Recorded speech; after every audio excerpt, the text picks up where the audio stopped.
and welcome everyone to our session today on Let's Code Together. My name is Dr. Samina Qureshi, and I'm an International Medical Officer with the MSSO. So today, I, along with my colleague, Nicole Fortunato, will be your instructors. Nicole, would you like to introduce yourself? Sure. Hi, everyone. Good morning, good afternoon, good evening.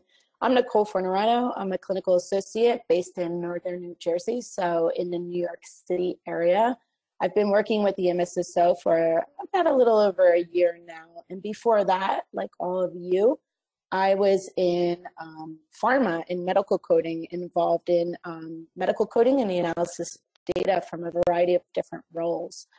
Today, I want to take an opportunity to, Samina, to thank Hannah, whose voice you heard during the introduction to this presentation, for all of her help, and also for tirelessly listening to us week after week when we do these presentations. We just like to thank Hannah for always being there for us from a technical perspective and setting everything up and making this run smoothly. We would also like to thank everyone for joining today, and we would like you to have fun, to enjoy the class, and hopefully get something out of it. We also like you to remember that we have all levels of coders present, so we're going to try to use examples that will appeal to a broad audience. We also try to incorporate examples that were provided from our past audience, as you will see in some of Samina's examples as well as my own. It's examples that we received in a class like this from the past, and then now we incorporated it to talk about today. And also, last point, before I hand back to Samina, we would just like to try to give examples that will help to facilitate thinking from different perspectives. So while you look at something and you say, oh, that might be super easy, I know exactly what I'll do with that. Our role here today is to try to help you see it maybe from another perspective, or to think about it a little bit differently when you're looking at such a term, so that we can have open dialogue and we can all contribute a little bit through polls, and if you have questions, you can type that into a question or chat panel and let us know what you're thinking about an example, and we'll try to incorporate that into our discussions today. So with all that being said, Samina, I'll hand it back to you, and you can continue through the opening slides. Okay, thank you very much, Nicole. And again, as from my perspective too, I would like to thank Hannah for helping us facilitate today's webinar. So in order to be interactive, I'd like to add that we will also be using our Poll Everywhere software today. This is going to allow you to interact and answer some of the coding exercises that both Nicole and I will be doing.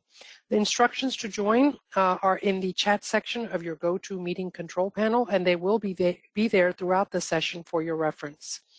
Now, throughout the session, I will prompt you to log in and join Poll Ev to participate in the coding exercises.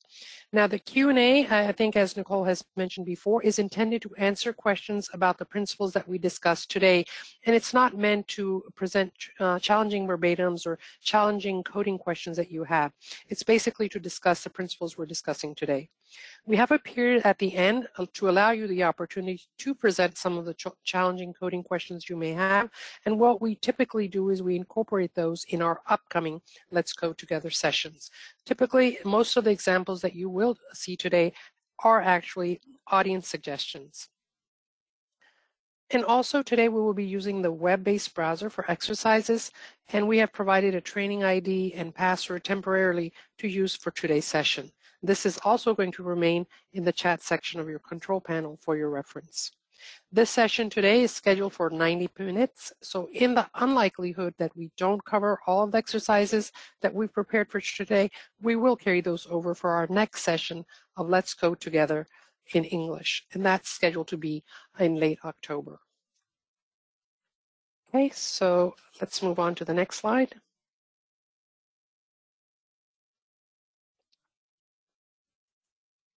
Okay, so before we begin, as we mentioned, there's a wide variety of experience levels in our audience today for the attendees. Just in case you're joining us for the very first presentation from the MSSO, it's a good idea to give a little bit of background on Medra. So Medra stands for the Medical Dictionary for Regulatory Activities, and Medra was actually an ICH initiative. The International Council for Harmonization adopted the development of Medra in around the mid-1990s. Now, as you all know, Medra is a living, breathing, and ever so evolving terminology. The ICH therefore appointed the MSSO, or the Medra Maintenance and Support Services Organization the task to maintain and further develop the terminology, as well as the function to provide training, such as the one you're attending today. In addition, the MSSO is also tasked with administering various the Medra licenses from subscribers. Now, all of these various functionalities and MSSO activities are overseen by the ICH's Medra Management Committee. The Medra Management Committee, in turn, is composed of various industry and regulatory bodies, with the WHO acting as an observer. Okay, so this just provides you a little bit about the background of Medra. And for those of you who are veterans, you are very well used to the fact that we have to go over through this disclaimer and copyright notice before we begin any of our training sessions. So I will try to summarize as best as I can each of the 3 points. First of all, the first bullet talks about the fact that Medra is owned by the ICH. Again, we want to emphasize that. All of the materials that we present today is also copyrighted material and also owned by the ICH. Now, aside from the logos, all of the material presented can be used by you in your organization internally with the proper acknowledgement. And now, in the case that you modify or somewhat change the material, you must also make a disclaimer clearly identifying those changes and also acknowledging that those changes are in no way supported by the ICH. The second bullet is basically legal language, and I guess cannot be summarized, so best to read it as such. The presentation is provided as is, without warranty of any kind. In no event shall the ICH or the authors of the original presentation be liable for any claim, damages, or other liability arising from the use of the presentation. And then the third bullet, thankfully, isn't relevant to us today because we're not using any third-party material. Okay, so with that very verbose slide out of the way, let's move on. So first of all, what I'd like to summarize here is that we do encourage participants to use the questions panel to have ask any questions that we're talking about, any of the examples that we're discussing, or any of the principles that we're discussing today. Now, in the unlikelihood that we don't get to your questions specifically during the session, we will follow up with you in an email and definitely answer your question. Another very important point, which Nicole did touch upon in the beginning, is in the interest of time, we may not always agree with some of the coding solutions that we provide to you. You may not 100% agree with it, but let's just agree to disagree, because everyone has a different perspective, everyone has a different approach in the way they approach various coding scenarios and questions. Now, again, we can't take specific coding requests during this session. We only intend to discuss those examples that we're going to present to you today, as well as principles. You will have ample opportunity towards the end. We've scheduled and dedicated a separate time frame for you to submit your suggestions for future Let's Code Together sessions.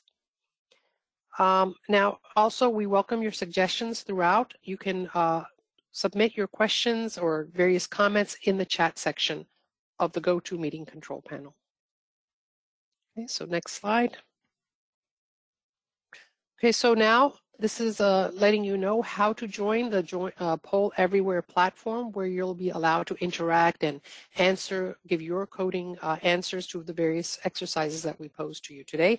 You have to join this URL provided, www.pollev.com/NICOLEF. You can join with your internet browser on your computer or on your phone.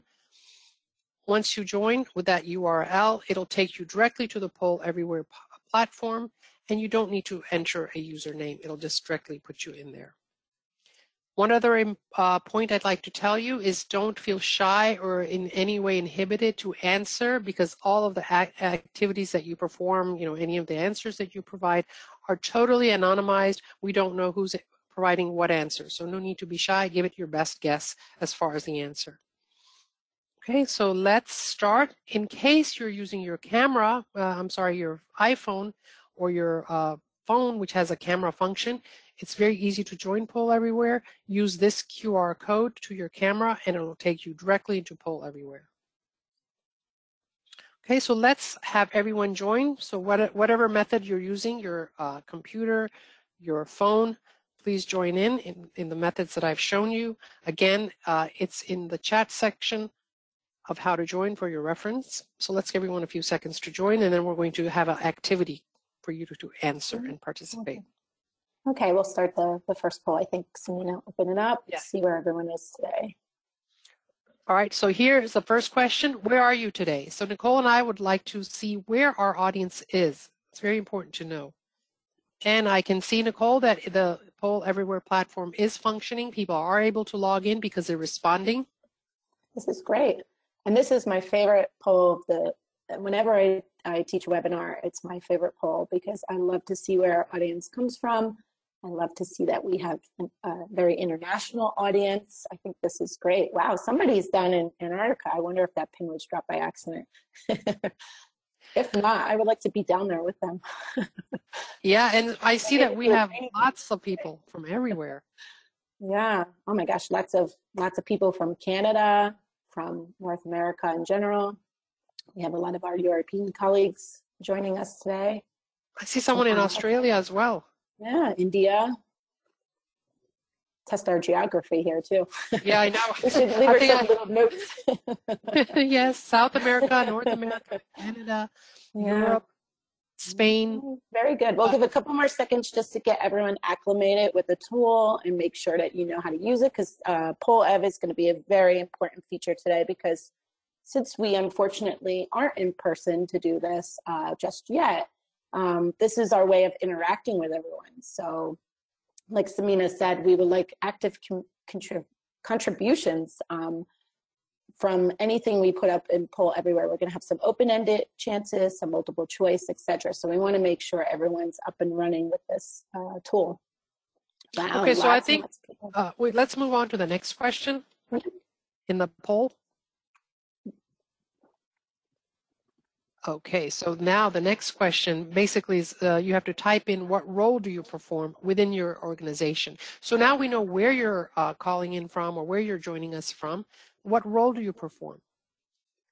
Excellent. Yeah. Data managers, medical coding. So this is very relevant for you. Medical monitors, clinical coders.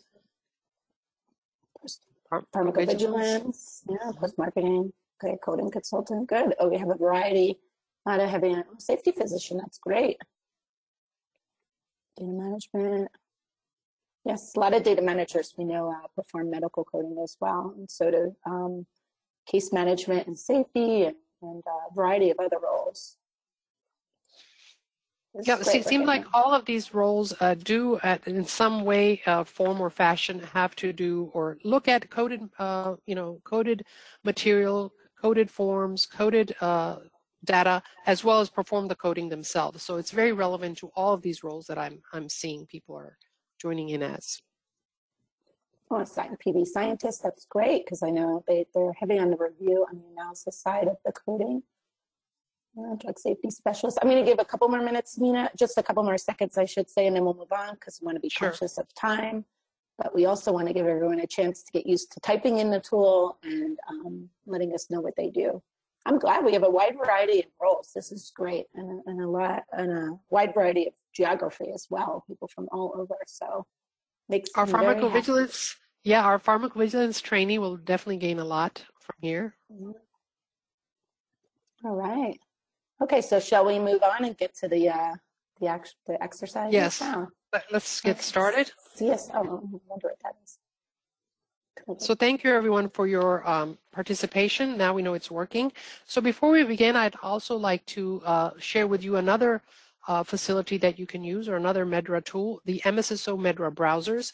There are 3 various types of browsers that we have that you can use today in order to participate with us in finding the best code selection for some of the exercises that we're going to present. You may join using the Medra desktop browser, or you can use the Medra web-based browser. This is what I will be demoing with, and there's the URL to join there. As well, you can use the mobile Medra browser, and each of the ways and the URLs to join each of these are listed for you. And then what I also do, let's move on to the next session. Okay, the next slide. All right, here we have temporarily provided for you a username and password. It's for our training today's temporary password. It's also available for you for your reference throughout the session in the chat panel. Now, Nicole, if you'd like to show on the website, medra.org, another way to reach the web-based browser, instead of using the URL, you can also go to our website.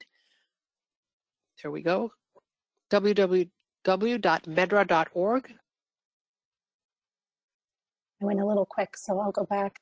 If you just go here on the upper right-hand side and click WBB, you can log in. You will need your own username and password. Right. So if you have your organizational ID and password, certainly you can use that. Or if you don't have it handy, that's why for your ease, we have provided one for you for today's training. Okay, and there it is again on the screen. The username, 89999, and the password, which you can see, I'm not going to read out, is there for you, as well as the URL. If you don't want to join from the website, you can use this URL in your browser. Okay, so let's move on along. So now, before we begin our exercises, it's important to address some of the various challenges that one faces or one can face when you're performing coding. Sometimes what is reported in your verbatim string or in your report, the exact match is not always available in your Medra dictionary or in your Medra browser. So there's more than one approach to do that. You should have some sort of mental decision tree or a process in your mind on how you're going to approach those scenarios where there's no exact match. One of the things that is very handy is to use our one of our Medra MSSO documents, that Points to Consider document. This is a great reference document. It provides you various options on performing coding. There's always a preferred option, ways to do something, as well as it provides several alternate options. Now, the way you interpret data is extremely important, as we will demonstrate for you in upcoming slides.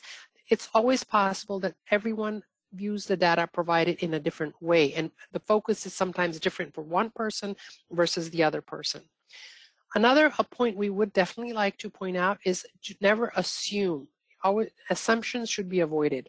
Code only with the information that is provided to you. So don't overcode and assume that some information is there that is not provided. On the other hand, don't do the converse, which is don't omit information that is provided to you. So just code what is given to you, not more, not less. And the best approach, basically, I would say, is to make a best approximation of the concept that's given to you using your medical knowledge and judgment. Okay, so here's a slide that I talked about on various approaches. So just to demonstrate that, here's simply for the audience, you may just see a picture of a tiger. Nicole, what do you see in this picture? Oh, I see a tiger, but I'm not the best at these. What do you see? You know, I see a tiger. Samina, you're going to have to let me know. What do you see? In addition to the tiger. Yeah, the majority of you, like Nicole, you know, you just common sense dictates, well, it's a picture of a forest with a tiger standing there. But if you look very closely, and again, this is all about perspective and what one person focuses on versus another. When I look at it, my eyes immediately go to his trunk. And if you look very closely and you kind of squint, you see the words written in there, the hidden tiger. So from his neck, you see THE. Across his trunk, you see HIDDEN. And then on his leg, you see TIGER. So some of you may not have seen that. It's just a tiger with stripes. But if you really focus, you can see the words, the hidden tiger. Again, this is all about perspective.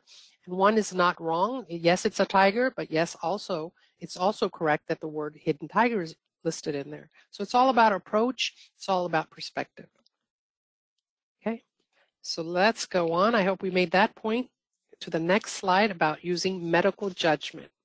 So anytime we approach a verbatim or a coding scenario, we have to make a very nuanced approach, meaning that we have to keep the balance between our given internal organizational coding rules or conventions, as well as we have to remain consistent on the way we approach particular concepts. And then, of course, you have to utilize your medical judgment, making sure to capture that what is reported to you. Now, throughout the various exercises, this is another thing that we're going to make often a use of is medical references, because as you know, science is an ever-evolving subject, And we're not all experts. I may be an expert in one therapeutic area, Nicole may be an expert in another therapeutic area.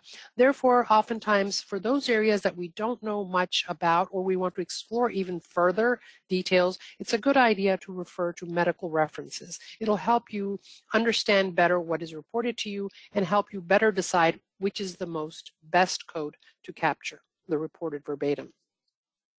And then once in a while, the concept that you have that you're trying to capture, there is not an adequate term in Medra currently to capture that concept. So in those scenarios, what you can do is submit a change request or to have that particular concept added in the Medra terminology. And there are various materials, and we have various videos on how to appropriately and correctly submit a change request using the web CR tool. So that is an option for you to submit a CR for a concept that does not exist in Medra. Okay, so again, let's log in to Poll Everywhere because I'm prompting you now because we're about to code together and have you perform a coding exercise as we do it together. Okay, so next slide. All right, so here's our very first example, our coding exercise. The verbatim given to us is in the blue box at the top. If you are given a report with the verbatim, patient was told he had a liver lesion. Okay, so here's that little mental decision tree that I have whenever I'm faced with a coding question. For example, what's given to me, is it clear enough to code? In the very rare scenario, maybe I need to query, or is this adequate? Then another thought that comes across my mind is, what exactly is reported? Okay, so patient was told he has a liver lesion. So the liver lesion is what's being reported. And then in my mind, before I go searching in the browser, I sort of have a rough idea of where exactly, what SOC or what general area in the Medra hierarchy I'm going to look. And then once I have a general idea, then I'll go drill down and look for the most specific granular term in Medra hierarchy, which is at LLT level, in order to capture the given coding scenario. Okay, and then of course, once in a while, we have complex concepts, and then we have to mentally think, do we need to split this, or is this just one concept in Medra? Okay. All right, so before we go in the browser, I want to think about, so they said liver lesion. So I'm really not sure, what do they mean by lesion? So I use my references. This is a good idea to clarify yourself in case you're not an expert in that particular therapeutic area or you want more information about that particular medical concept. So when I did my referencing, I looked up, and here I provided what I found in my reference search. I looked up what is a liver lesion. And then when I read this, I see that it can be a wide variety of things. So it's not a very precise term. Liver lesions are anything that can be an abnormal growth. It can either be benign or non-cancerous, or it can even be something cancerous. So that's not very precise, right? There's a wide spectrum of things that a lesion could be. Then I read further, what are the different types of liver lesions? And then it goes on to describe a liver lesion can mean a hemangioma. It can mean just a simply nodular hyperplasia, or it can even refer to an adenoma, which is a type of a tumor. Or it can be, in the worst case scenario, a type of carcinoma. So a liver lesion may be referring to a hepatocellular carcinoma. On the other hand, it can even be a site or a focus of a metastatic liver cancer. So in conclusion, after doing my reference research, I see that lesion is very imprecise. It can mean a variety of things, something very innocuous to something very lethal, such as a carcinoma. Okay, so that one thing for sure, it's very imprecise. Okay, so let's look in the browser, or actually before we do that, what I want to do is go to the Poll Ev question. Before I look in the browser, I want everyone, now that you're logged into the Poll Ev, I want you to search and answer, how would you code this particular exercise? He was told he had a liver lesion. How would you code? Because my research says it can refer to something very unspecific, I don't know what a lesion is, right? I mean, it could be a cancer, it could be just a growth, it could be a hemangioma, it could be just simply hyperplasia. So how do I most precisely and most correctly code what is given to me? Okay, so some of you say it's an unspecified disorder, right? Because, you know, you could think that based on my research. Some of you say it could mean a disorder of some type of the liver. 85, or the majority of you are saying you would pick hepatic lesion. Okay, so give a few more seconds to see if anyone else wants to either change their answer or still have not answered yet.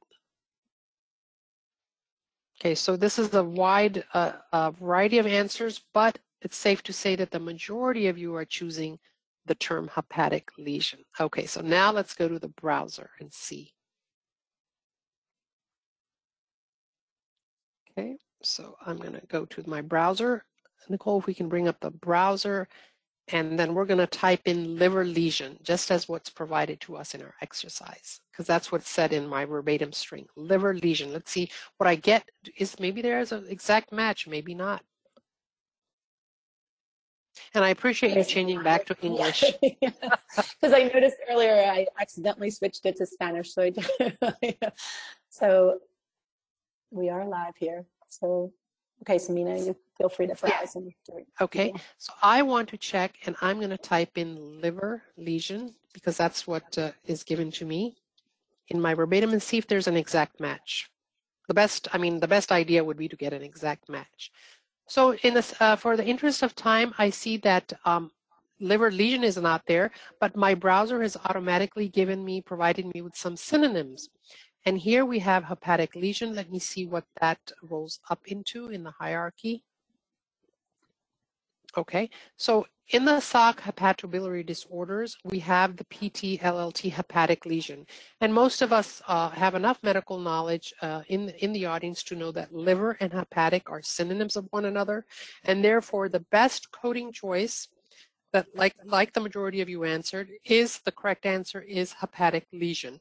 Because we're not going to, thank you, Nicole, we don't want to make any assumptions. And the best match would be the exact match. Let's see if we go back to the poll answers. Yeah, so the best match would be the exact match with the word liver and hepatic interchange, since they're synonyms. Hepatic lesion is the correct answer, although our research told us that a lesion can refer to a wide variety of things. But let's do we want to capture exactly what is given to us, the information, and so the most exact match to the provided verbatim is hepatic lesion. So that is correct. Okay, so let's move on to the next slide. So what did we do? We used our references in order to sort of gather more information about the topic. We used the browser, and we did find a synonym term, which was an exact match. So we matched lesion with lesion. We didn't say any more, we didn't say any less, and we used a synonym. Okay, so that's perfect. Everyone is absolutely on the same page as me, and they picked the correct answer. Okay, so now just to let you know, had we wanted to learn more about lesion, we can say that the MSSO actually has a statement about that, and I'll go on further to the introductory guide. The introductory guide does address the particular concept of lesion, and in fact, they go on to say that lesion terms for future use are not actually added because they're very imprecise, right? Unless the term lesion is part of the medical concept. So we do have some lesion terms when they're part of a medical concept name. For example, glomerulonephritis, minimal lesion, brain lesion. But for the most part, when lesion, like in renal lesion, we don't have that term in Medra as a standalone term because it doesn't really add any information. It's very imprecise, and you can capture something with renal disorder just the same, which is as imprecise. Okay, so check your introductory guide. Perhaps a particular concept that you're sort of struggling on has been addressed and clarified for you in the introductory guide. Okay, and we're going to come upon other various areas in Medra where you can look for and get clarification on various concepts.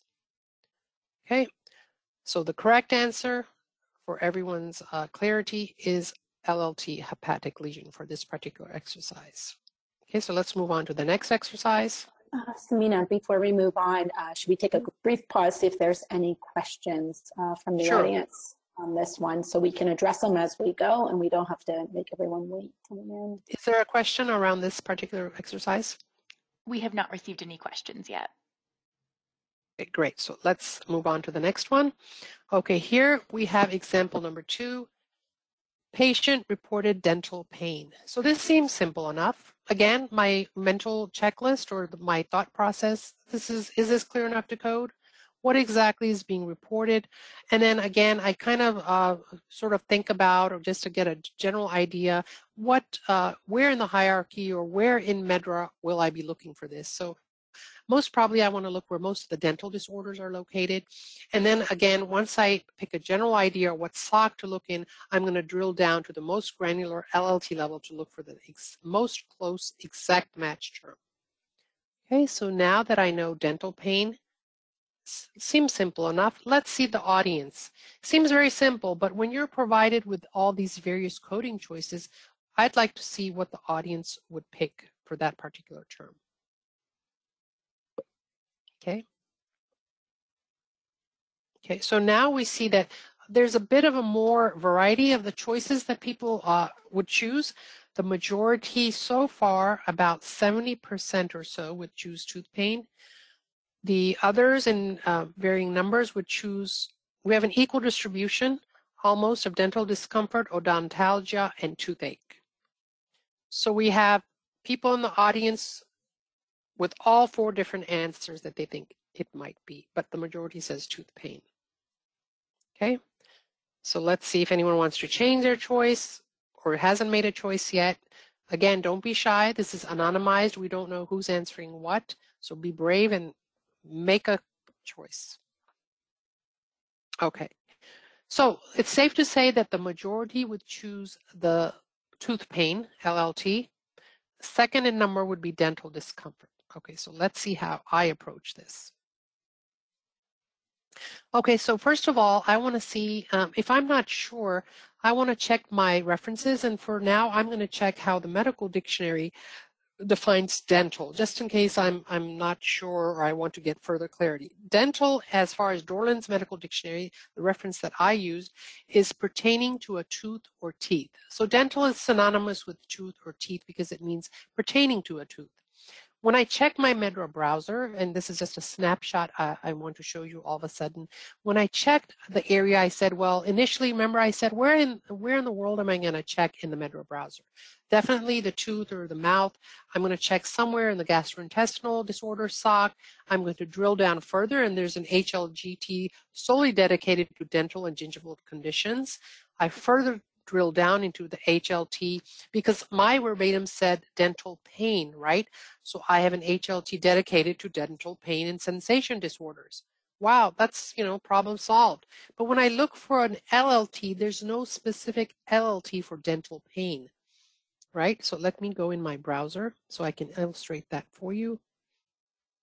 If we bring up the browser, and I'm going to do my search. Okay, thank you. I'm going to type in dental pain, although there's an HLT with that, but I need to pick at LLT level, right? So I want to put in dental pain. That's what's been provided for me in my question. And there is no dental pain. Okay, so what I'm going to do is, I'm going to go to, let's see, go just for my HLT for dental and see if I can drill down and find the most appropriate concept.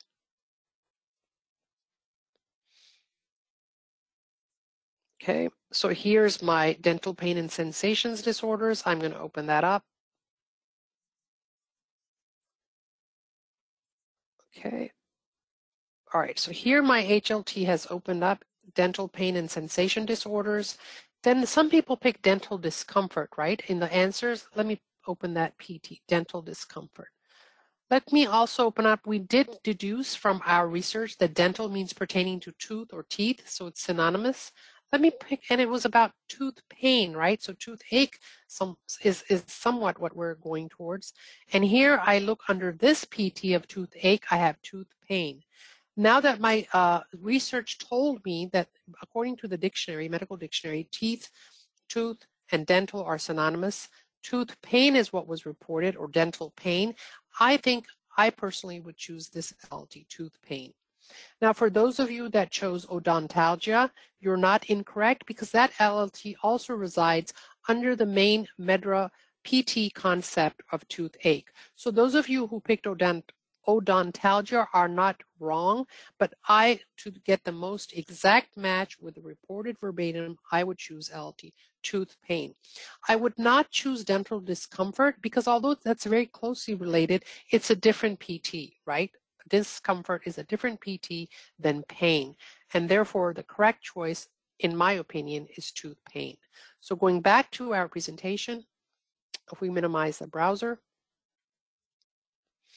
okay, so next slide.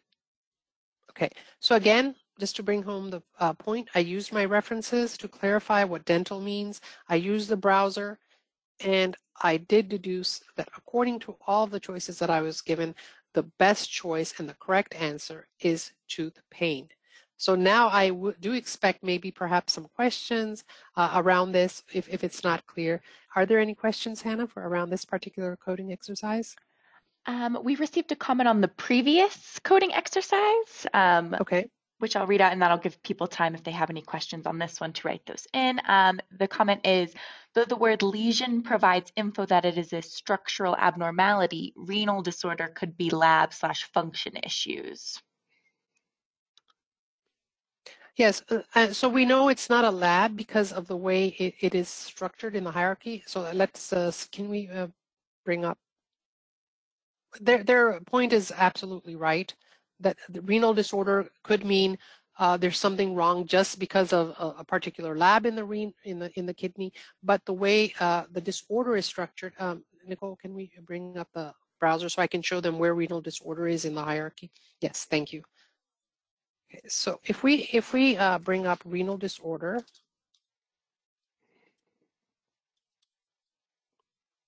in the browser, there, let's see, where's renal disorder? Okay, there it is. Disorder renal. The way to tell whether this particular term is referencing in an investigation or a disorder or a structural anatomical area of the kidney is the way it's placed in Medra. It's placed in the SOC of renal and urinary disorders, right? HLGT renal disorders, and of course, as a unique concept as a PT renal disorder. Had it been referring, if it meant a lab result, it would be residing in the SOC investigations. And in this scenario, it's not. For our particular exercise of liver lesion, that was also in the SOC of hepatobiliary disorders. So it's also a type of disorder SOC, not investigations. So I hope the question or the comment that was made is adequately addressed. Do we have any questions around dental pain? For dental pain, we have another sort of comment. And another one. Discomfort is usually less than pain, so that would be soft coding. Correct. And since we have the pain concept at PT level, the best match to capture what's provided to us is a tooth pain. So they're right. Yes, discomfort is a different concept than pain. Someone raised that to them, dental doesn't always mean tooth, but could relate to any sort of mouth pain. They're right in that, but for like we said, we agree to differ, right? But that's why I checked my Dorlands, and for my mental thought process, I thought, well, dental, as far as Dorlands is concerned, pertains to teeth, right? So it's kind of made it less broad based on the Dorland definition. But they're right, dental can mean, it can mean broader. It can mean broader, but in this scenario, in this case, I assumed it to mean referring to teeth, and therefore the LT tooth pain is what I thought to choose. Perfect. That was our last question on this one. And again, yes, Samina, one point maybe right from the last comment to take away is that, you know, every organization may have a different way, and the best approach may be to, you know, document how you handle it, right? And I think you would agree with this, that if your organization decides that dental may not always just mean tooth, that it may refer to mouth, you know, the best thing to do is document that in some type of internal convention, and then put everyone in the organization on the same page. And then this way, similar terms that come in like this can all be coded the same way, right? Right, absolutely. Again, very good point you bring up, Nicole. It's very important to have internal coding conventions so that the whole organization doesn't make this discrepancy of one person thinking dental means mouth, which is not incorrect, and me as someone like me who thinks, well, dental, since Dorland said so, only pertains to teeth. So it's a good idea to have that documented, especially if you come across this type of these type of reports frequently, so that all the coders in the coding team are consistently interpreting it the same way. Okay, so let's go on to the third example. So this is a very important, and I'm very glad that the audience is participating with their comments as well as questions, just to show you that although on the surface these seem like very short, very easy coding exercises, right? I mean, how easier can you get? But there's still, because of the way one person may interpret them and versus another person, there are various coding choices that one could make one way with another LLT versus the choice someone else may make with a different coding LLT. Okay, so this emphasizes that fact that the way you approach something, but whatever approach you take, make sure you have it on the basis of either a medical reference or a medical dictionary definition, so that you know in your mind you're justified in the choice that you made. Okay, so let's go to the next slide, the third example. Okay, oops, I think I went too fast. Let me go. Okay, here we are. Good. So here's the third example. She went through the motions and felt like throwing up, but could not. That's not a very pleasant feeling. I can speak from experience. But anyway, she went through the motions. She felt like she wanted to throw up, but she couldn't. She wasn't throwing up, but she felt like it. All the motions, she went through all the motions. So is this verbatim clear enough? I think for me, I kind of understand what they're trying to convey. What is being reported? Well, what's being reported is that she did go through the motions, but could not throw up. All right, then in my mind, I have the same, the thought process in my mind of what I'm going to think about, where I'm going to look in the Medra dictionary, which SOC general idea I'm going to look at. Okay, so let's check the browser for this term. So let's go up and bring up our handy dandy web-based browser, and then I'm going to type up felt like throwing up. Let me see what they have around throwing up. So I'm going to type in, just to sort of orient me in the browser, just to see where I'm going to look, which SOC I'm going to sort of search around in, throw up, right? So let me see what comes up in the browser when I do throw up. So nothing comes up. So I know I have enough medical knowledge that throw up I know means what? Vomiting. So let me try that. Maybe this is too, it's too colloquial. Let me put up vomiting. Let's see what I get. Okay, so when I put up vomiting, I get, okay, so here I see I get lots of hits. I get bilious vomiting, dark color vomiting. I'm going to keep looking through, just do a general glance, get a little bit familiar with all the terms, all the type of vomiting concepts that I have, and look, see if there's any term in there that sort of represents what I'm trying to look for, where she tried to vomit, but she didn't quite vomit. Okay, so here I'm looking at discolored vomit, habit vomiting, fecal vomiting. I see a lot of non-current LLTs, which I can't use. Persistent vomiting. I don't quite see the concept that I'm looking for. There are a lot of options though. Post-procedural vomiting. There's a lot of terms with vomiting. Psychogenic vomiting, self-induced vomiting. No, I don't really see exactly the concept that I'm looking for. Prophylaxis, there's projectile vomiting. All right, so I sort of did my sort of glanced around, and let me just see where vomiting is. Vomiting PT concept resides in the SOC of gastrointestinal disorders. That makes sense. And there's an HLT specifically around nausea and vomiting symptoms. Let me just open that up in the browser. So how I do that is I right click on the term, I say go to browser, and the left-hand side, that particular level of the hierarchy is visible to me, and I can drill down and sort of investigate to see all the different PTs that reside under nausea and vomiting symptoms. Okay, so this is good for my knowledge. I'm going to come back to this later. Let's go back to the slides for now. So I got a little bit, familiar with that particular area in the Medra browser. I checked the browser for the term. There was no exact match. So let me go to the next slide. Okay, so people have already participated, and from the choices that I gave you, which LLT would you select? A lot of people everyone's chosen something or another. All of the choices got chosen, but the majority are saying they would pick retching, or it's sort of not stabilizing yet, but I think it's 29% with dry heaves, 55% are saying they would choose retching, and then a few people would say they would use gagging, a few people would choose vomiting, and 2% or 3% would use the term vomiting psychogenic. Very interesting, and I'm very glad that all of the choices were somehow chosen in order to bring home the take-home message that I'm eventually going to make for the audience. Looks like the majority are either leaning towards dry heaves or retching. Okay, great.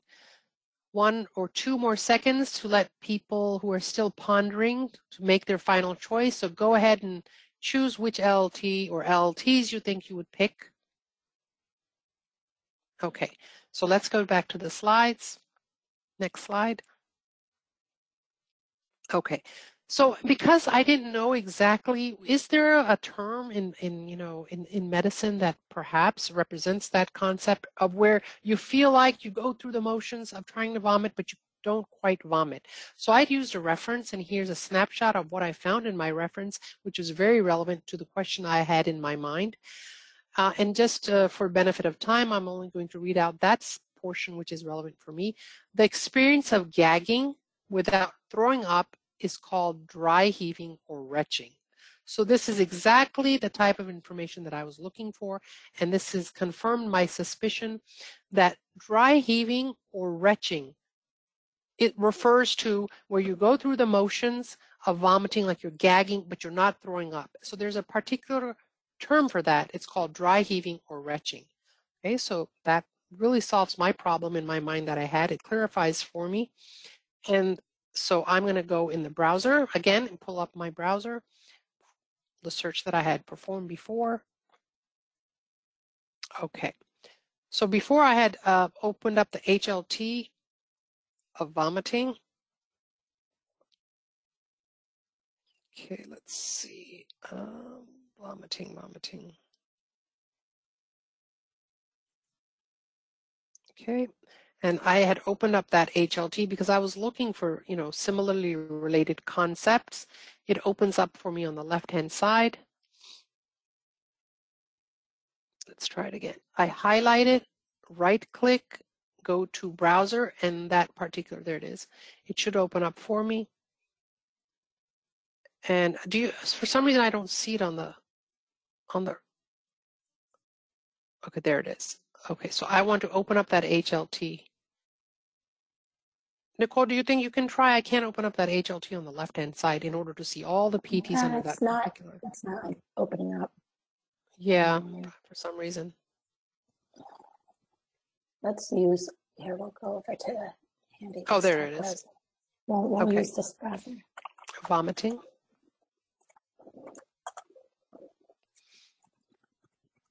And I want to open up the HLT. For you. Thank you. Thank you so much. Okay, so thank you so much, Nicole. So Nicole has opened up that HLT for me, and I see all of the various PT concepts. As you know, PTs are unique medical concepts in Medra, and I look up vomiting PT. There's a vomiting PT, but that's not what happened, right? My code said that when you go through the motions and you try to vomit, but you don't quite vomit, it's dry heaves or retching. So I don't see dry heaves as a PT, but I do see right above vomiting the PT retching, and that's the concept I want. When I further open that up and drill down at LLT level under the PT of retching, I see my LLTs of dry heaves, I see gagging, I see retching. So for those of you who chose the term LLT dry heaves, for those of you who chose gagging, for those of you who chose retching, all of you are correct, because the medical concept that we want to capture that's reported in our verbatim was retching. And retching is the term that is represented in Medra at PT level. all of the other terms are synonyms of retching and therefore also accurate. So any of those three LLTs would be correct. So let's go back. Thank you so much, Nicole. Let's go back to the slide. Okay. All right. So what we did is we used our reference. In this case, it told me, it sort of drove me to go towards the concept of retching or dry heaves. Then when I further went into the browser, I saw that retching was what the concept that was represented at PT level. And then I drilled down on that PT, and there were the various synonym LLTs that I could have used in my choice. Okay, so the correct choice, final suggestion, and the correct choice was either LLT dry heaves or LLT retching, or even I would say, since gagging was one of the LLTs, you could even say gagging. It is appropriate. It wouldn't be completely wrong. Okay, so like we said, there's multiple ways of looking at the exercise, at the verbatim, and what your interpretation is, but do justify your choices by either referencing a medical dictionary, a medical reference, so that the choice that you make is medically correct and accurate. Okay, so I think we're finished with my third exercise. Nicole, would you like to start with yours? We have a Sure, quick we'll take a LLT suggestion, if that's all right. Sure. Someone submitted the LLT vomiting reflex for consideration. Okay, so let's go in the browser.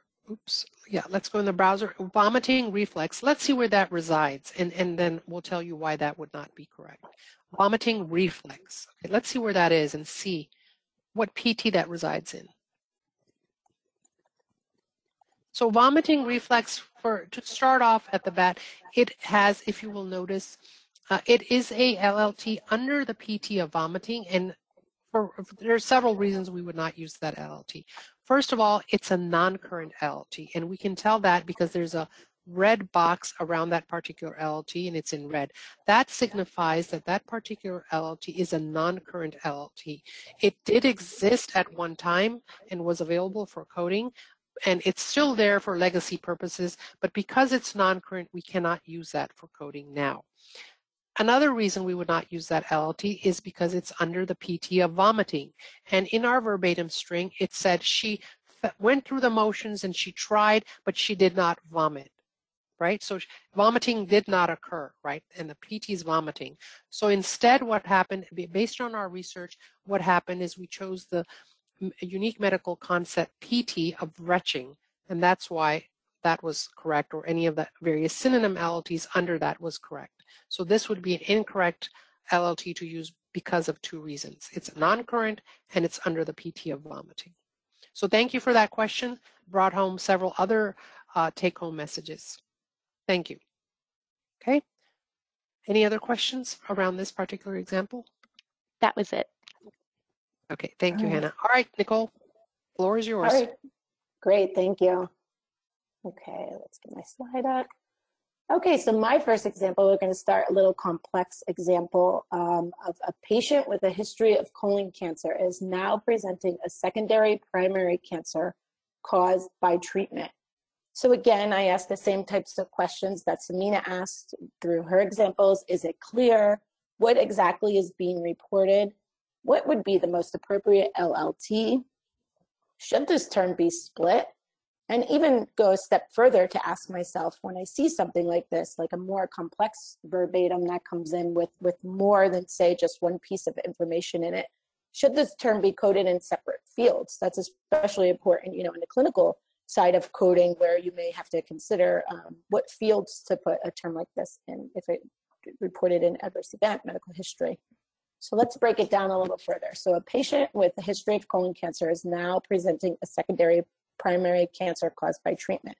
So the things that I always think about, what I would typically think about before I would code this term is, would we need to capture in two separate fields? As I mentioned, like right off the bat, we can see that the term does state there's a history, and then it also states that something occurred now in current time. So would a query need to be sent? That's what I would ask myself from the clinical side. Would you need to send a query? From the safety side, would we need to send a query? Can we handle it a little differently? Can we split the term ourselves with parentheses, or however your organization decides to do it? Does it even need to be split?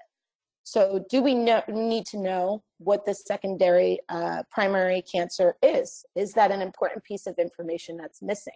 So these are just the steps I take myself through as I see a term like this. And it's good to get in that mode, you know, when you're coding, to ask yourself these questions. Oops, I think my slide may have gone, but and then the last point for this, breaking down this type of term, is the caused by treatment relevant in this term? So is that something we have to think about and keep in mind as we're going about coding this term? So before we do anything else, I actually would like to hand it over to all of you to let me know what you think. How would you handle it? How would your organization handle this, or you personally handle this? Would you split it? Would you record it in different fields? Let's share ideas and see how we would all handle it. Okay, follow-up questions, and feel free to, you know, if you want to put more information around what type of follow-up questions you would ask. Because for me, the most, you know, a great thing we have here when we have everyone on the line with us is that we can share ideas and what people would do. So when you say split, how would you split it? Okay, but medical history term plus treatment-related secondary malignancy and query for type. Okay, that was very specific. Okay, query to split and specify the new primary cancer. Split. Okay, take a lot more time to exploit a browser. Okay, see options. Great. Getting a lot of record in different fields.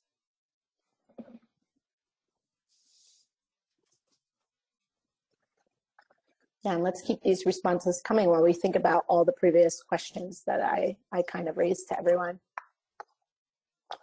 Separate coding for medical history, that, different fields, and some people would query for the type of secondary cancer.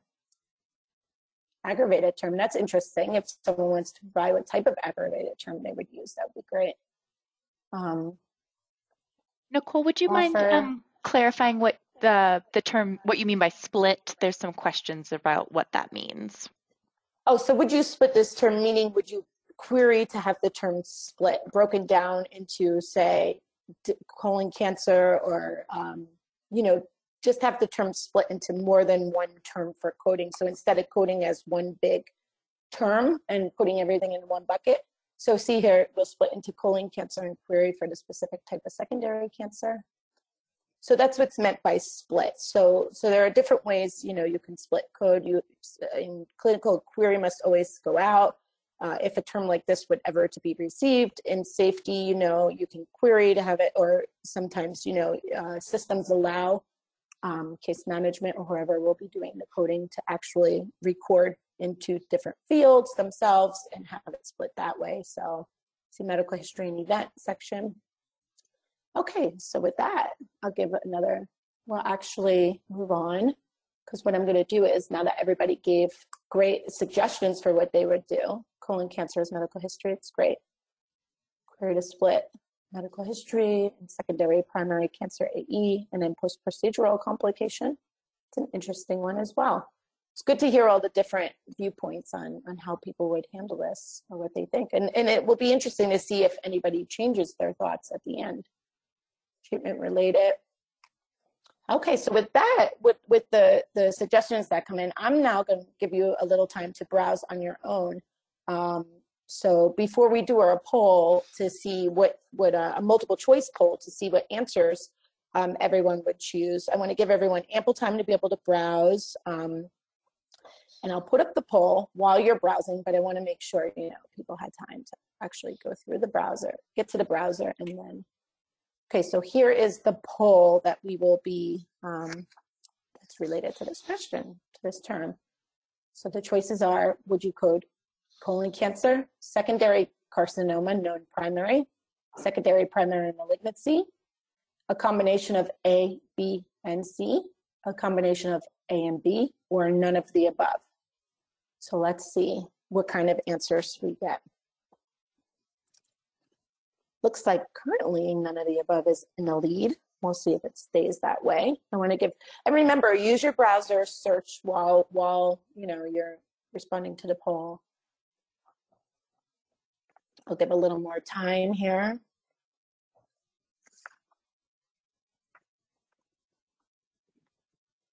Okay, it looks like none of the above is still going strong, but also secondary carcinoma, no primary, and second primary malignancy are not far behind, and then A and B as well.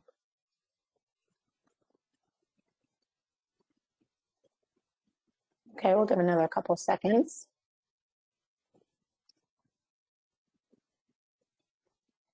Okay, so it looks like none of the above is holding strong for the lead.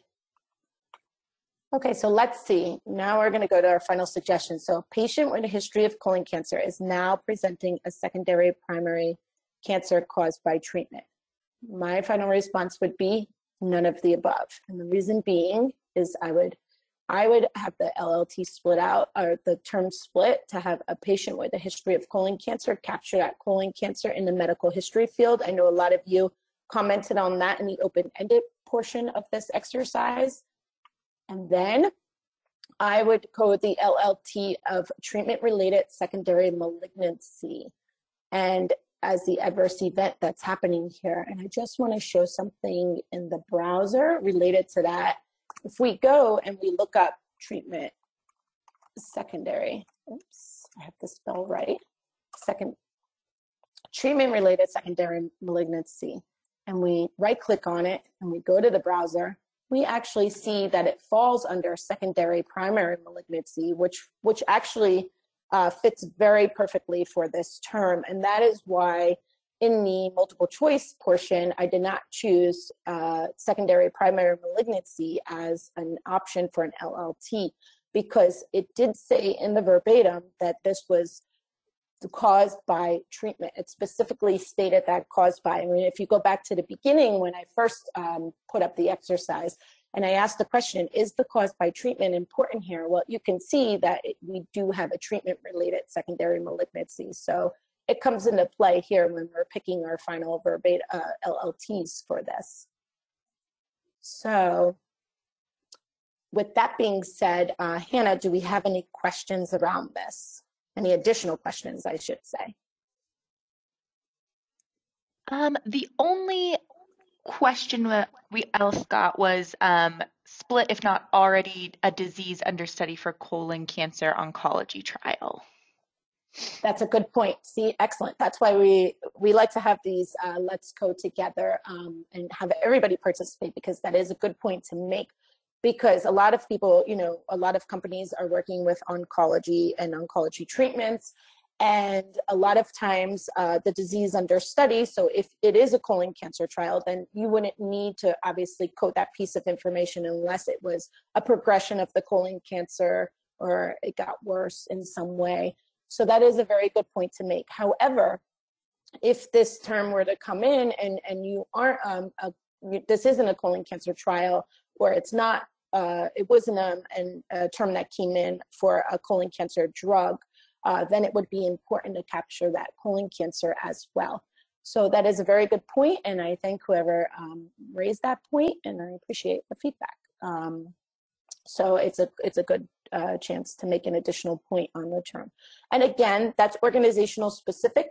How your organization handles that should be documented, as Samina mentioned earlier, and I mentioned within coding conventions, so that everybody is on the same page and it's clear how you would handle such terms. If you are doing a colon cancer study and you don't want to see 1,000, 10,000 instances of colon cancer, obviously you don't want to report and code colon cancer only if it was a progression of it. So you would have to have that documented. Everyone should be aware of it, who's either going to code the data or analyze the data on the back end to make it so everyone's on the same page when handling such terms.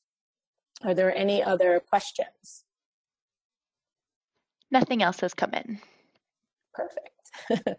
Okay, so we'll move on to the next example. This will be a quick example. So example 5, so she ran out of the medication starter pack. So is this verbatim clear? What exactly is being reported? Again, ask yourself these same type of questions. I mean, you don't have to go through the whole, every question every time, but like just give yourself a minute to kind of digest what came in. What would you do with it? How would you handle it? How would you search it, etc. So what I'll do right off the bat is give everyone a little time to browse. I'm going to let you browse on your own, give you a couple seconds to get, situated with the browser and start looking around. Keep in mind, what was exactly in the term. So she ran out of the medication starter pack to kind of come up with your keywords out of the term that maybe you'll start searching for in the browser. See what you could come up with. And then with that being said, I will go to a poll and now let you, while you browse, you can also choose what you would, pick what you would choose. I mean, how you would code it. So we have a couple options here. We have out of medication. We have therapy cessation by patient, missed dose, treatment failure, or none of the above. So let's see what everyone says. And I know I'll give you some time because I know everyone's searching the browser and trying to answer the poll, and we don't want to rush you. So, okay, it looks like 85% are going for the out of medication. So let's see. Nobody's going for treatment failure. A couple people for none of the above. Okay, we'll give another couple seconds to go through this. Can you repeat the verbatim, please? Sure, it's she ran out of the medication starter pack. I'll make a note of that too. So next time when I say which LLT would you choose, I'll also include the verbatim in the poll so that people can see it. So she ran out of the medication starter pack. Okay, we got a couple for treatment failure now. 70% staying strong for answer A. All right, we'll give another couple seconds.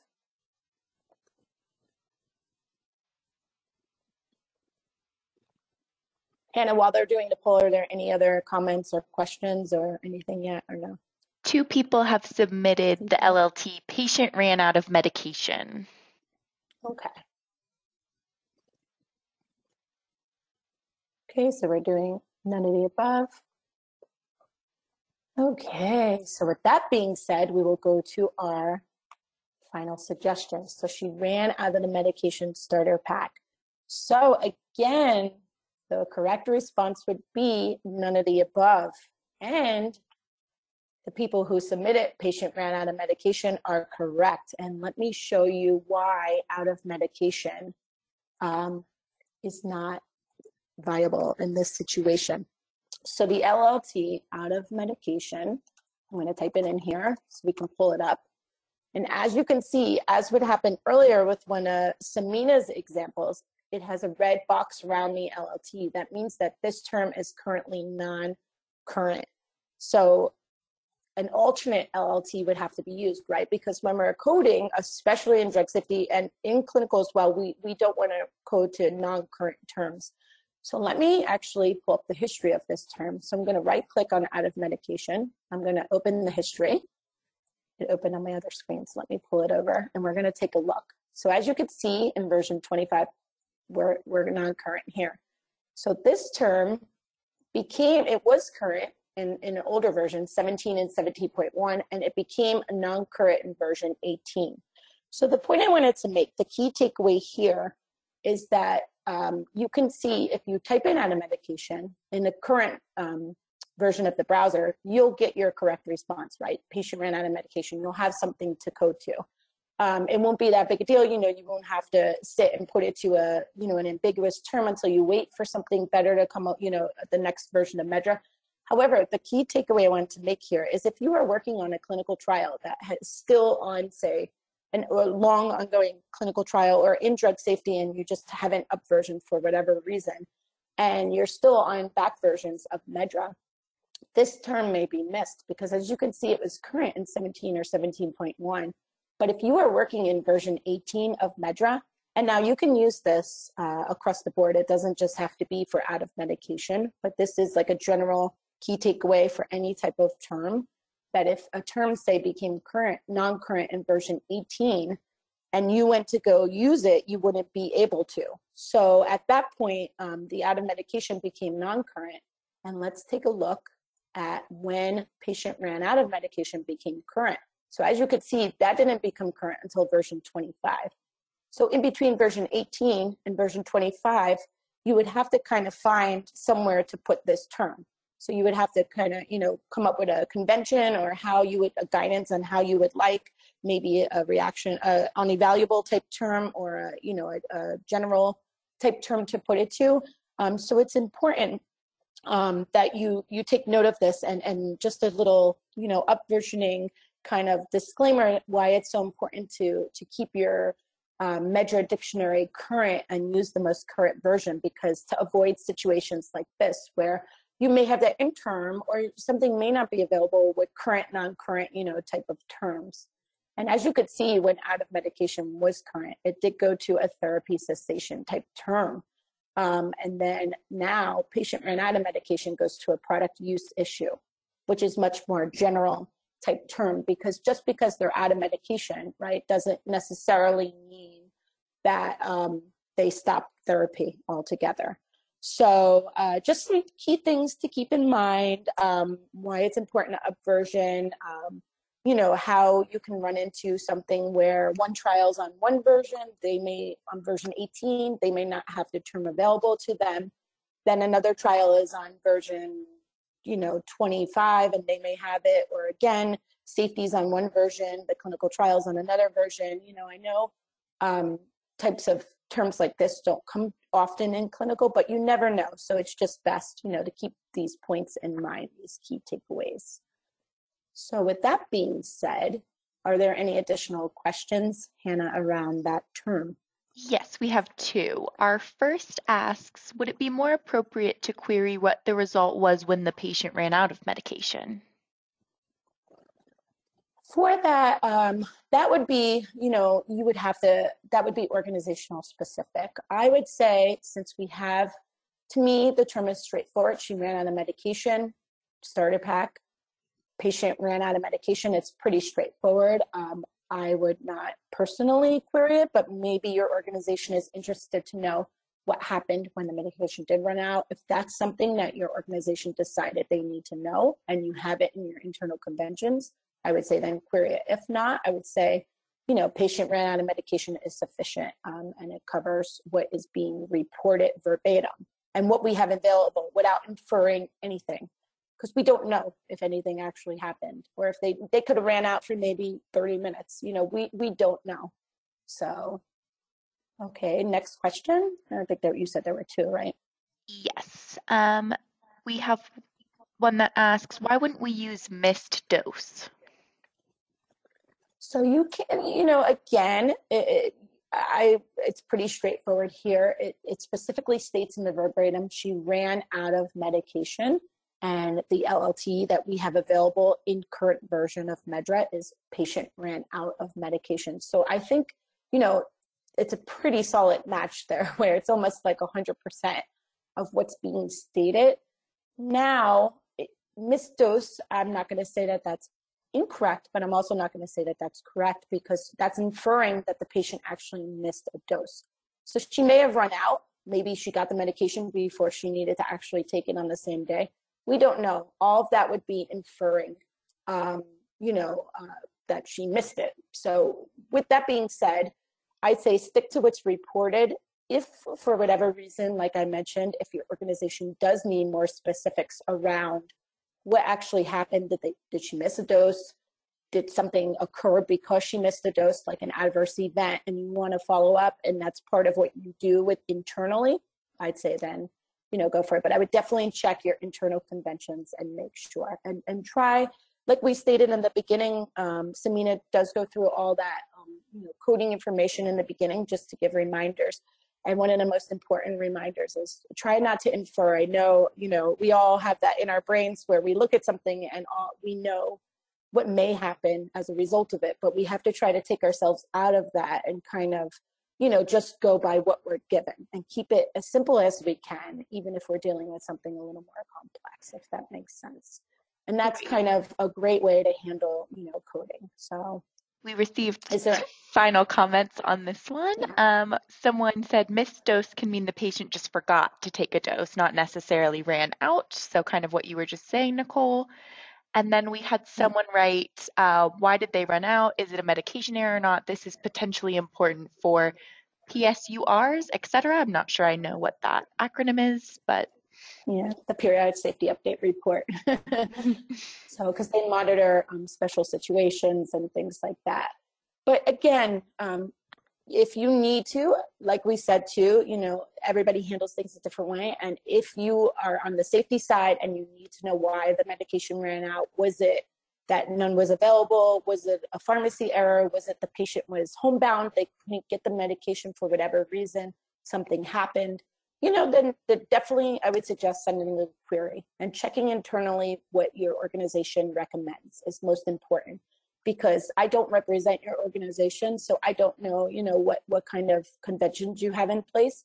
But if that is something, you can definitely keep that in mind to query, you know, if need be, and find out additional information. But based off what we received and how we would code it, this is a pretty good match here. So any other comments or questions? that was it. Thank you, Nicole. Great, yeah.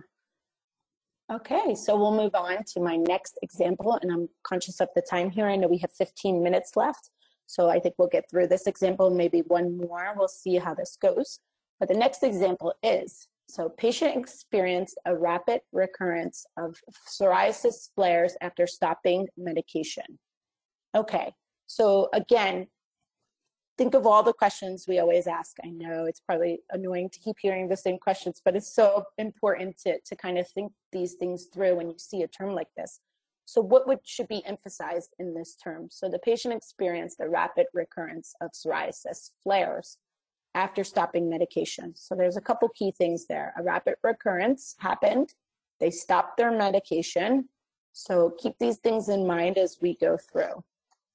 So with that being said, why don't you take some time, open the browser, browse away, see what you can come, use all the keywords that were in the term. I'll put it back up for you. Rapid recurrence of psoriasis flares after stopping medication. As you browse,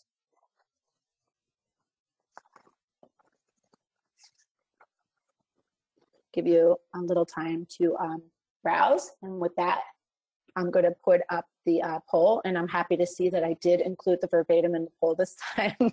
So my mistake last time, or not mistake, just I had to keep reading it. Now everyone can see what the term is, and you can browse and kind of provide your answers as we'll wait. So we'll see what comes through. So how would you code it? And I'm not going to give multiple choice this time. I want to see what everyone comes up with on their own as LLTs. Rebound psoriasis is one choice. Okay, let's see, psoriasis flare up.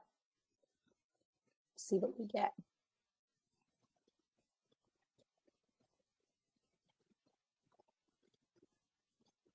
Okay, that's a good response. Psoriasis flare-ups, lots of that happening. Rebound psoriasis. Okay. Give everybody a little more time.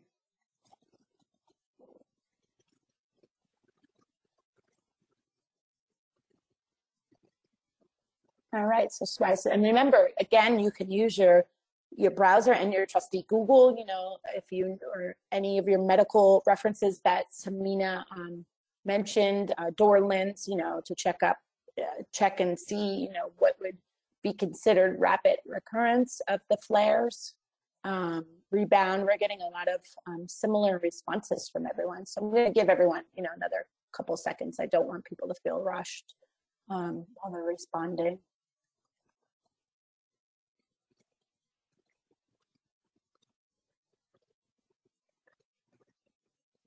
A lot of flare up. Mostly everyone's on the same page here, it looks like, with that. Flare. Okay. Keep it going another couple seconds. All right, well, it looks like now, hopefully it gave enough time for everyone to be able to search the browser and see what they would do, you know, use your keywords like we learned to type in. But That being said, and just looking in the interest of time, okay, code to LLT psoriasis flare-up after stopping medication is considered a point in time. Okay, rebound. Okay. All right, so I'm gonna go to our final suggestions. So patient experienced a rapid recurrence of psoriasis flares after stopping medication. Final suggestion would be LLT rebound psoriasis. So a lot of people have chosen rebound, and I'll go into a little bit why I suggested rebound. So rebound psoriasis is a rapid recurrence of flares after stopping treatment. So a slow and gradual return of psoriasis after stopping treatment would be considered a flare-up. So that is why it's always important, check your references, check what your internal conventions may say, and it's important to distinguish between the two. So a key takeaway here is to always be sure to consider all information provided while not inferring any information was provided. So it's always a delicate balance of what we receive, and it's kind of what we talked about in the last example, versus what we maybe might want to infer. So keep that balance. But what I want to show you here in the browser is, if I type flare, not just flare, I want to type flare psoriasis, you can see that it has a PT of psoriasis. Whereas if we do rebound psoriasis, it has its own PT. So from an analysis perspective, this would make a tremendous difference on the back end. After the coding is done, say we coded that term to a flare-up type term, right? Then that would be missed kind of on the analysis side, because if you're just searching, say, the PT of psoriasis, or if you're looking for rebound psoriasis, but it would be coded under the bucket of psoriasis. So say you're looking for just occurrences of rebound psoriasis, if your organization is working with a psoriasis trial or something like that. So it's very, very important to ensure, you consider all information, that you distinguish between concepts, and you really go for the best LLT available. Okay, so with that being said, that was my final example for today. We do have 2 that we are going to carry over to next class, but I want to make sure that we have time to go through at the end here and give everybody a chance to provide feedback on the session. I also want to go through a couple more things and show you how to access where this class will be after it's done. After we're done today, where we will be storing it and how you can find it. And I want to show you some key websites you can take away. And I want to, Hannah, see if there were any questions around my last example while we let people provide feedback. Yes, on the last example, we received one that says, for them, rebound is usually more severe than before, which was not reported in the verbatim. Yeah, it didn't say it was more severe, but it did say there was a rapid recurrence of flares, specifically after stopping medication. So to me, from how I interpret it, from the interpretation of, if you look up rebound psoriasis, that's how it would, it would be a better match. So again, maybe your organization decides to handle something like that a different way, have it documented in case you get audited, or, on the back end, if analysis is being done so you don't miss anything. Okay, we have a question here. How do we know when other interactive sessions will be held? Go through that in a minute. Okay, while you're providing feedback, Hannah, were there any more questions? I think you said just one, right, on that term? Yeah, just one on that term. And then we have received a general question that says, can you show how to get to Smqs? Oh, okay. For that, I will say we do have training, and I'm just going to answer here because they said, how do we sign up for other Let's Code Together classes? If you go to www.medra.org, you'll see we have a training here. You can go to our schedule. You can look at our course descriptions, our offerings. If you click on schedule, you could see what we have in the pipeline, and you can look to see when the next Let's Code Together is. I believe, Samina, it's October 20th. October 20th. Samina and I will be doing that one in Eastern Daylight Time. There's one that will be held in European summertime on the 21st with different instructors, and then again, that's ours. So just so you know, that's how you can get there. That's how you can get to other classes. I also want to show real quick, if you just do a quick Google search and you go to Medra MSSO, and you could do YouTube. You could pull up what we have, and you could go to our YouTube channel. And this is where this presentation that we just did today will be stored. You can go under videos, and you can see all our presentations, all our webinars that we do. Oh, and the SMQ questions. So we do have training on SMQs. If you go to that training site I just showed you, as well as you can look at previously recorded sessions on here around SMQs. But this one will be on here, maybe a day or two, right, Hannah? And it will be available for our users on this page, barring any technical difficulties. And you'll be able to access this class and listen back if you want to, or go back and check out the examples. But with that being said, if you have any examples you want to see in October, please feel free to type it in here. I know Hannah will also be sending a little survey at the end. We would, after class is done, we would appreciate if you could take a little time to fill that out as well. And if you have any additional examples, you can also include it in that survey. And we will definitely incorporate, like I said, we try to go through and use what we get and then work through those in real time here with you all. So, it's very heartening to see these positive comments. We really appreciate any feedback you have, and really encourages us. And most of the examples that Nicole and I used today were actually suggestions from a previous Let's Code Together session. Yes. So I just wanted to give enough time to make sure we collect your feedback, because that is the most important thing, because we want to make sure everyone is benefiting from this class, getting something out of it. And we're also, you know, taking your examples and suggestions into consideration. So, okay, now I'm going to kind of move away from this poll just to let you know we do have some websites. And again, you can go back and watch this on the YouTube channel. And you can also, you know, you can go to our Medra.org webpage and find a lot of this information as well. The browsers, you can find information on how to learn more about SMQs, how to browse them, what they are, you know, a whole class. We have a whole class around SMQs and also around data analysis and query building. Because I know someone mentioned a PSUR, they may be interested in that, because I know in the PSUR, you do get into special situations and things like that. And it does come with around some query building and some SMQs use. So just to give you, there's our YouTube channel as well. And then with that being said, and so that we don't keep you past our allotted time, I just want to say thank you all very much for taking the time to attend our class today. We really appreciate it. We know everyone has really busy schedules, so to carve out 90 minutes to sit with me and Samina is highly appreciated. And we know this is a very sensitive lunchtime. Yeah, especially in the East Coast right now, everybody's hungry. So Samina, I don't know if you want to give any parting words before we conclude, but. No, I just appreciate everyone's time and everyone's global participation. Certainly, you can also send in suggestions if you haven't done so already in the poll everywhere. You can also send it in through the help desk and request that those examples or verbatim terms with your suggestions are included in the next Let's Code Together session. We will certainly review them and take them into consideration. Yeah.